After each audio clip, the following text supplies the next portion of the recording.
Pelo sinal da Santa Cruz, livra-nos Deus, nosso Senhor, dos nossos inimigos, em nome do Pai, do Filho e do Espírito Santo. Amém. O Deus que quer salvar todo ser humano esteja convosco. Bendito seja Deus que nos reuniu no amor de Cristo.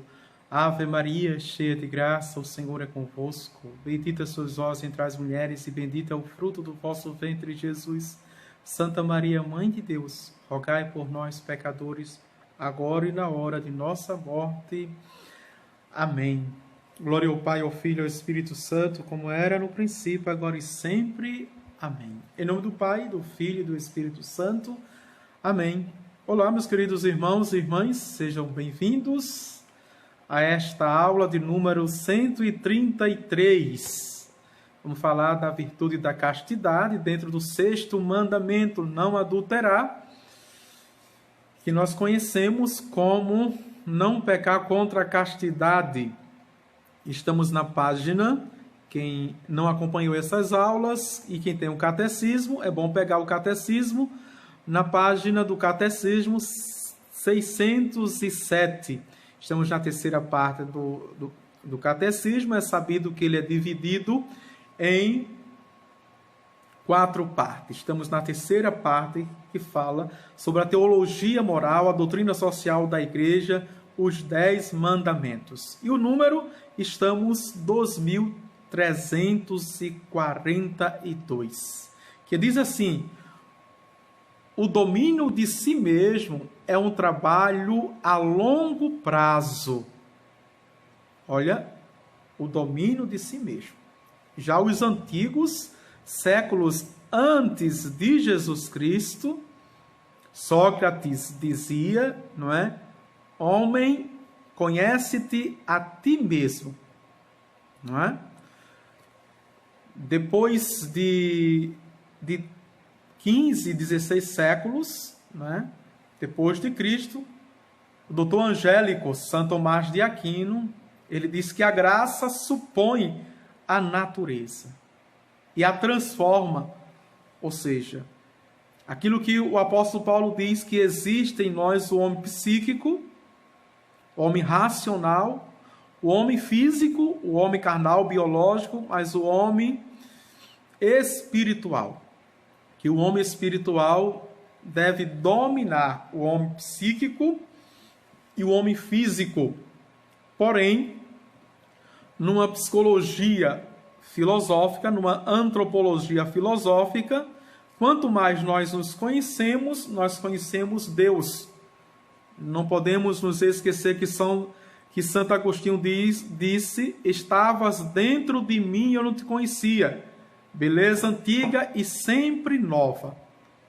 Mas cuidado com, me desculpe, os psicólogos de plantão. Cuidado com esses conselhos de psicólogos, de autoajuda, de coach, não é?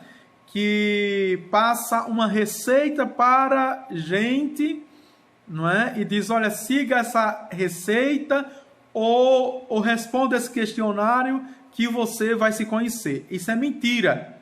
Veja, o Catecismo da Igreja Católica diz, o domínio de si mesmo é um trabalho de longo ou a longo prazo. E eu diria muito árduo, não é? Esse conhecimento de si mesmo. Nunca deve ser considerado definitivamente adquirido, não é? Supõe um esforço a ser retomado em todas as idades da vida. Veja que maravilha. Não existe fases aqui. Eu estou velho demais. Deixe isso para os moleques, os meninos, os novinhos. Não. Para todos. Quem diz isso é Tito. São Paulo, a carta de Tito, capítulo 2, versículos de 1 a 6. O esforço necessário pode ser mais intenso em certas épocas. Por exemplo, quando se forma personalidade durante a infância e a adolescência, na construção da personalidade e do caráter, que é justamente nestas 2 primeiras fases da vida. Avante! 2343. A castidade tem leis de crescimento. Essas afirmativas do Catecismo da Igreja Católica são tremendas, não é? Ele diz: este crescimento passa por graus, marcados pela imperfeição e muitas vezes pelo pecado. Veja o que o Catecismo da Igreja Católica diz, não é? No 6º mandamento. A castidade tem leis de crescimento, e este crescimento, veja, tem degraus marcados por imperfeições. Não é? Tem um autor, ele é religioso, não é? Ele tem uma coleção chamada o Ricardo Peter. Ele tem um livro muito expressivo que o título diz: Senhor, livra-nos da perfeição. Mas é justamente isso que o mundo moderno, religioso, confunde santidade com perfeição. Eu falava hoje na homilia, quem assistiu à missa, não é? Transmitida pela página da paróquia, viu justamente isso.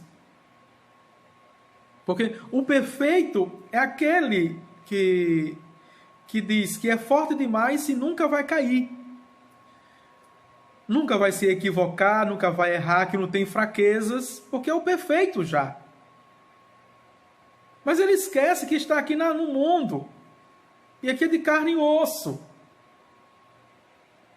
Ou seja, e por isso que ele tem que maquinar, cria uma áurea de perfeição que, na verdade, é hipocrisia. Entendeu? É hipocrisia. É aquilo que a crítica de Jesus contra os fariseus. Os fariseus, eles criaram uma áurea de perfeição. E não admitiam que, na verdade, eram hipócritas. O santo não. Aquele que tem consciência justa, reta, veja, cristã, católica de santidade, ele sabe que ele vai cair, ele sabe que é fraco, ele sabe que é pecador. E que ele não pode contar apenas com as suas forças, ou as forças dos homens. Contudo, ele conta exclusivamente com a força de Deus. É Deus que é o seu amparo, é Deus o que é o seu refúgio, é Deus que é o seu abrigo, é Deus que é a sua fortaleza, é Deus que é o seu rochedo. Como diz o salmista no Salmo 26. Senhor, Tu és o meu abrigo, Tu és o meu refúgio, Tu és o meu rochedo, é em Ti que eu encontro segurança. Vejam, vamos dar continuidade ao texto. Dia a dia o homem virtuoso e casto se constrói por meio de opções numerosas e livres. Assim, ele conhece, ama e realiza o bem moral, seguindo as etapas de um crescimento. Vejam, a Familiares Consórcio, o até então Papa João Paulo II, que escreveu no número 9. Não é? E aqui nós temos um outro equívoco na relação com o sagrado, na relação, veja, com Deus, com Jesus, com o Espírito Santo, com os santos e santas, com Nossa Senhora. É muito mais fácil e mais cômodo a gente seguir, não é? Tanto o que acorrentado, aprisionado por leis, por doutrinas, não é? Até mesmo por votos, por consagrações. Eu não estou dizendo que elas não são boas, mas foi para a liberdade que Cristo nos libertou. Porque eu só consigo rezar se eu fizer uma promessa. Dá para entender? Porque eu só consigo fazer uma penitência se eu fizer um voto. Por isso que está em alta as novenas, as trezenas, as quarentenas, as quaresmas, Porque eu levo aquilo como um propósito, um desafio, veja, ou até mesmo como muletas, para que me ajude a bater aquela meta. Não, o filho tem que se portar, se comportar, se apresentar como homens e mulheres livres diante do Senhor. Este é o meu desejo, Senhor, este é o meu prazer, diz o homem sábio. Não é por força da lei. Nós temos tantos outros cristãos que fazem isso. Que extraordinário, Jesus pergunta aos seus apóstolos, que extraordinário vocês estão fazendo? Os pagãos fazem a mesma coisa. Veja. Se for para agirmos pelo nó, pelo laço da doutrina, da norma, da lei, isso é para os mais fracos dos fracos que já vivem na prisão. Ah, padre, foi melhor, não foi? Porque o meu irmão, porque o meu pai, porque a minha mãe era alcoólatra. Aí foi protestante e pela força da lei, não é? Ela deixou. Ora, já era um homem escravo. Então, o escravo, o bruto, não é? O irracional, o instintivo precisa de cabresto, precisa de chicote, se é assim. Mas quando nós somos filhos, dá para entender o que eu quero dizer? Né? Quando eu sou escravo, eu preciso de chicote, eu preciso, não é, de pau de arara. Mas eu sou filho, não preciso. Por isso que Jesus disse, eu não vos chamo de servo, eu não vos chamo de escravo, eu vos chamo de filhos. Porque eu vos dei a entender. E temos que agir assim. Então, a castidade, eu tenho que viver dentro dessa liberdade diante de Deus. Não é? Tenho que viver diante de Deus. Eu não faço porque é o melhor para mim. Veja. E se eu faço porque é o melhor para mim diante de Deus. Eu não faço por medo. Não. Eu faço por respeito, por amor. Porque eu temo em ferir o coração de Deus. Olhe nesse sentido.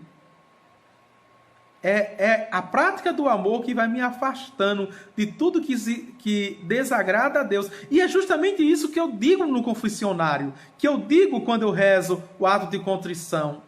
Meu Deus, eu me arrependo de todo o coração, porque sois tão bom e amável.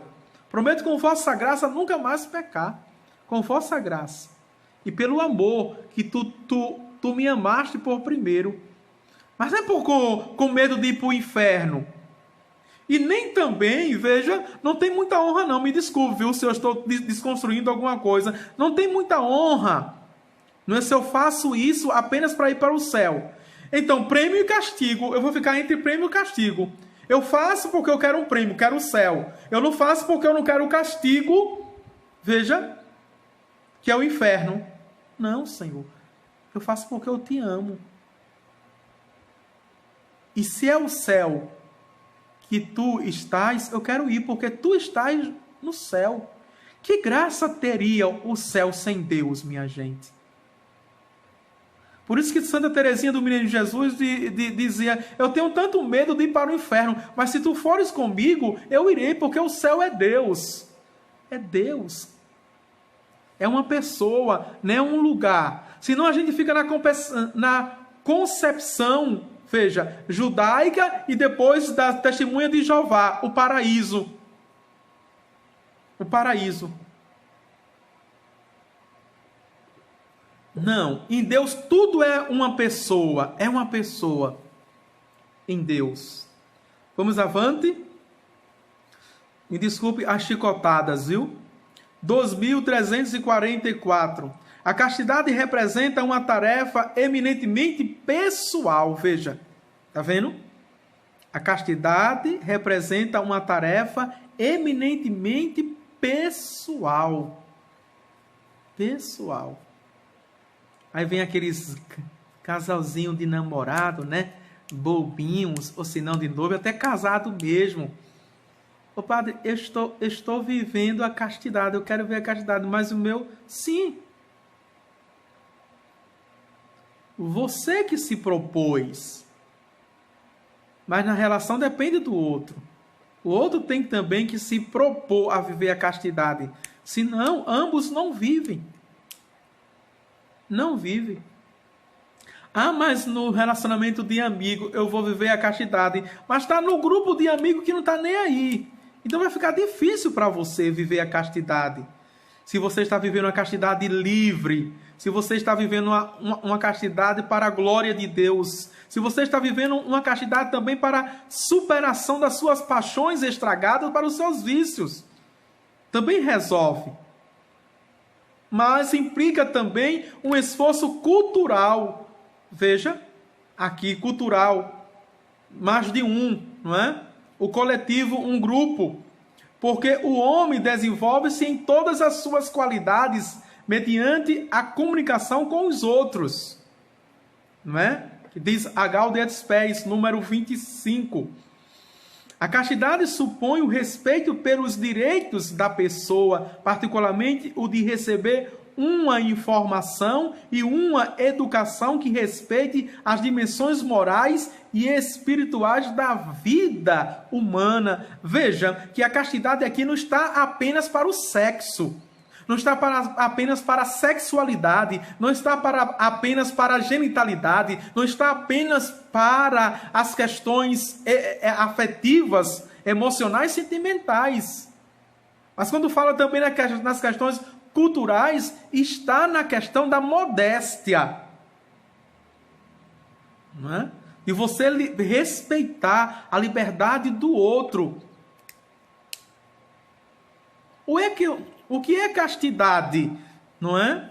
No casamento. Por exemplo, vou ser bem claro aqui, viu? Se tiver criança, tire, por favor. Vou ser bem claro aqui, não é?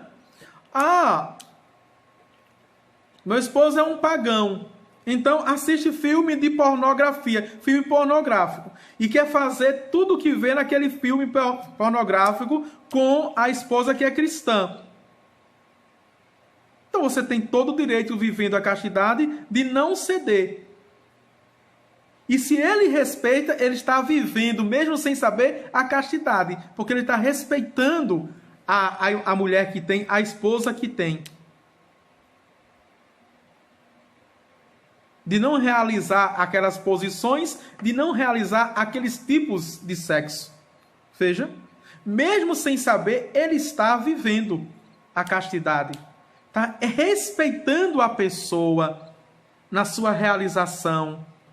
Veja, no seu todo, nas suas dimensões.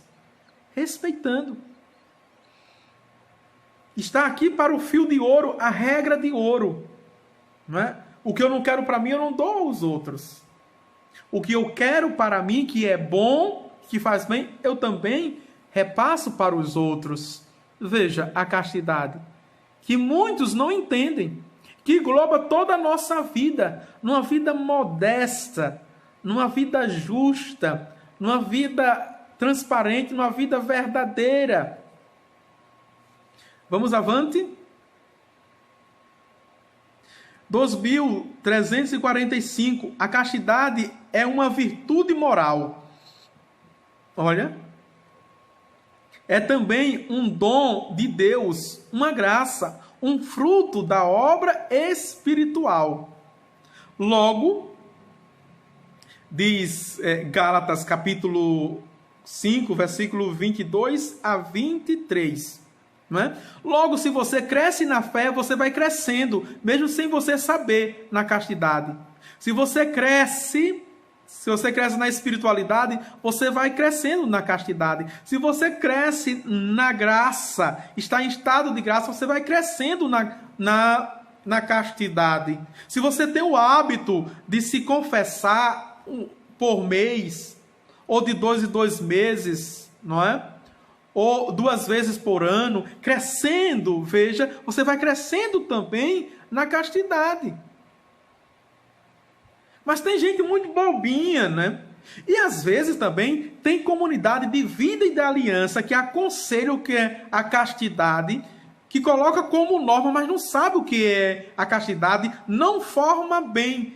Pensa que é uma meta, que é um sacrifício, que é algo impossível para que eu possa superar. Não, como é que uma criatura, né? Porque quem não reza é criatura, não pode ser filho, mesmo que seja batizado, é um pagão batizado. Como é que uma criatura que não reza quer viver a castidade? Como é que uma criatura que não reza, veja, mal vai à missa, quer viver a castidade? Ah, porque é bonito, não é? O meu amigo, a minha amiga está fazendo. Não é um hobby não, meu filho. Não é uma receita, não. Não é uma aventura, não é um desafio. Como é que uma pessoa que não reza, não vai à missa, tem amigos pagãos, que desejos e mais desejos, quer viver a castidade? Veja. Quer dizer, existem ações que não condizem com as suas escolhas. Não é? Vai ficar muito mais difícil. Ah, padre, a gente vai chegar lá, não é? Na questão da masturbação. Eu tenho um vício da masturbação. Mas você passa o dia todinho alimentando, olhando para as partes das mulheres ou dos homens, vendo cenas pornográficas e quer superar a masturbação. Como é que pode ser isso? Quer dizer, você não está se ajudando. Entendeu? Não está se ajudando ao propósito que você fez, aquilo que você é. Ou não é verdadeiro o que você quer. Vamos avante? O Espírito Santo concede o dom de imitar a pureza de Cristo. Que bonito, né? Aquele que foi regenerado pela graça do batismo. Veja. E ao mesmo tempo, quando a gente vive o batismo, veja só, o Espírito Santo recebido no batismo vai nos dando a graça atuante, a graça operante, a graça santificante, viu? Essas graças que nós recebemos e que o pecado mortal nos rouba. Quer dizer, com essas graças nós ficamos fortes espiritualmente, sem essas graças nós ficamos fracos, e o fraco é vulnerável, é carente, se deixa contaminar por todo tipo de proposta e seduções. Vamos avante?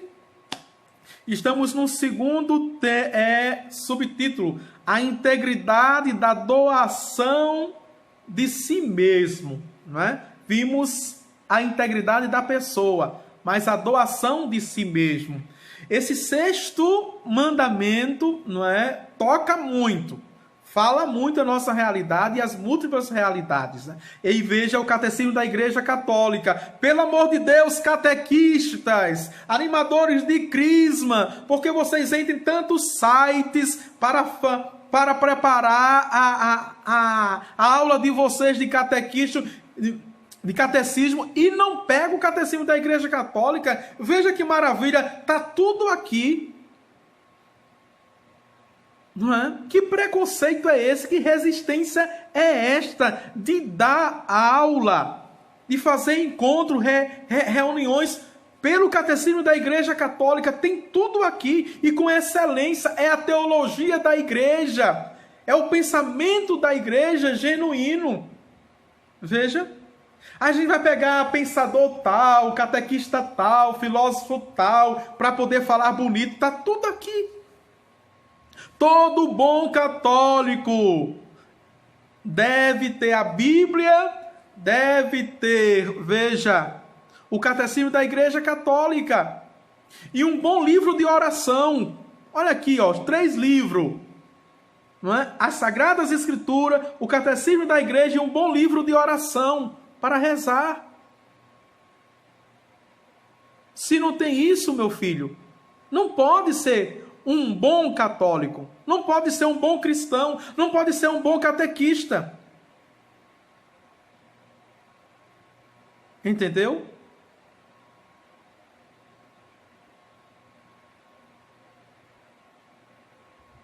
Eu fico aperreado. Quer ver uma coisa que me angustia em relação ainda à catequese e animadores de crisma, que é catequese no geral, não é? Veja, é que tem modalidades. Tem catequese semanal, uma vez por semana e 1 hora. Veja, 1 hora. E tem modalidade que é de 15 em 15 dias. De 15 em 15 dias. Veja, também, uma vez e 1 hora. O catequista quer ser tão inteligente e tão criativo que em 1 hora faz 2 dinâmicas para que o jovem possa aguentar, o adolescente gosta de aguentar. Poxa vida! Veja, o dia tem 24 horas, que o mundo está aí, cheio de brincadeira, as redes sociais, a web, a internet, cheio de jogos, os games, não é? Tantas atividades que os adolescentes e os jovens têm, e o animador não consegue segurar o seu grupo por 1 hora, dando genuinamente catequese. Veja, Sagradas Escrituras e a Sagrada Escritura da católica, viu? Vamos deixar desta besteira, catequista. Tudo é palavra de Deus. Então,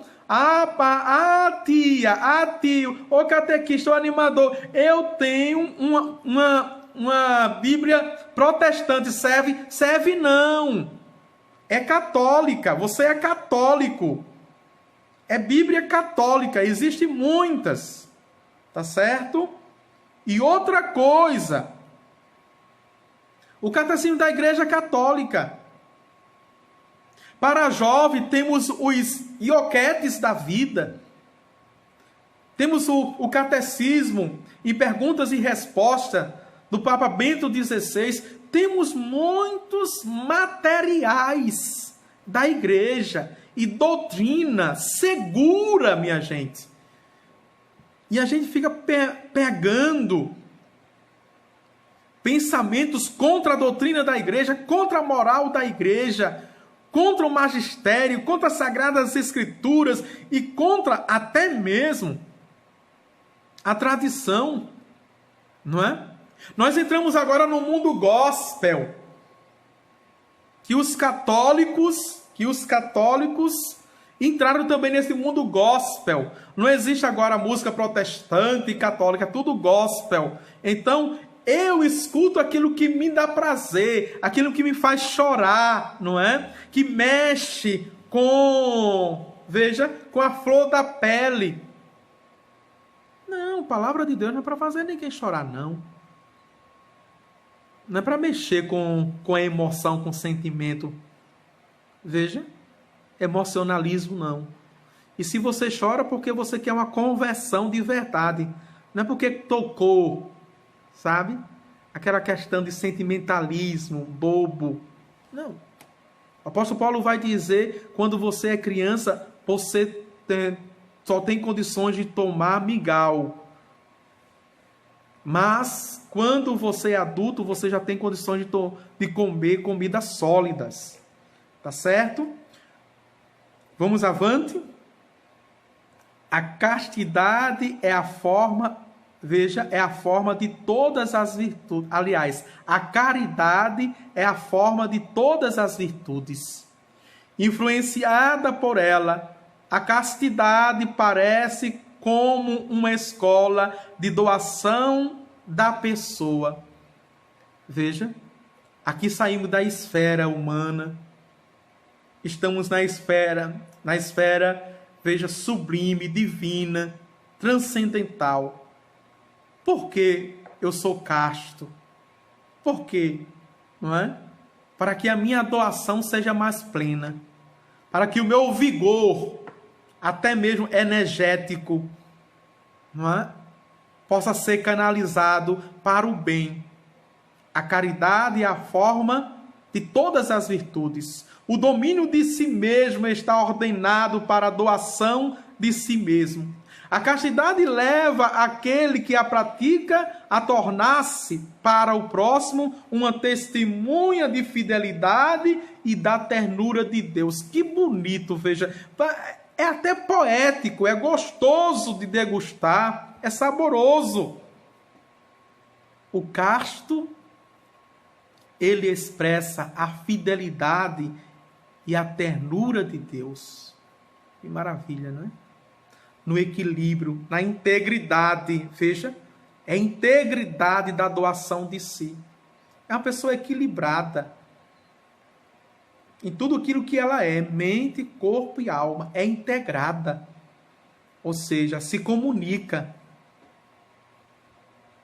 2347, a virtude da castidade desabrocha na amizade. Que maravilha! Olha quanta riqueza é a castidade, tem para nos dar, nos faz crescer a castidade, não é? É que requer uma resposta pessoal, é a forma mais plena da virtude, desabrocha a amizade verdadeira, sem interesses, Os adolescentes de hoje, os jovens de hoje, começam com amizade e logo começa a desejar, querer explorar o corpo do outro, dominar o outro. Não domina em si, quer dominar o outro, né? Mostra ao discípulo como seguir e imitar aquele que nos escolheu como seus próprios amigos. Não é? João 15:15. Por isso que quando Jesus chama os discípulos, ele diz: pega a sua cruz, renuncie a si mesmo e siga-me.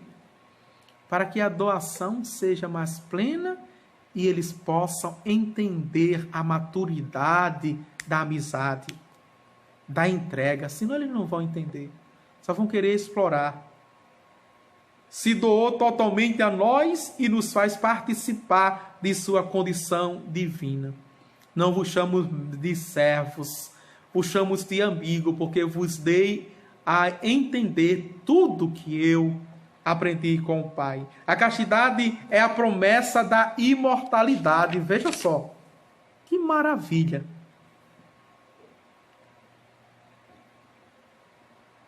É a promessa da imortalidade.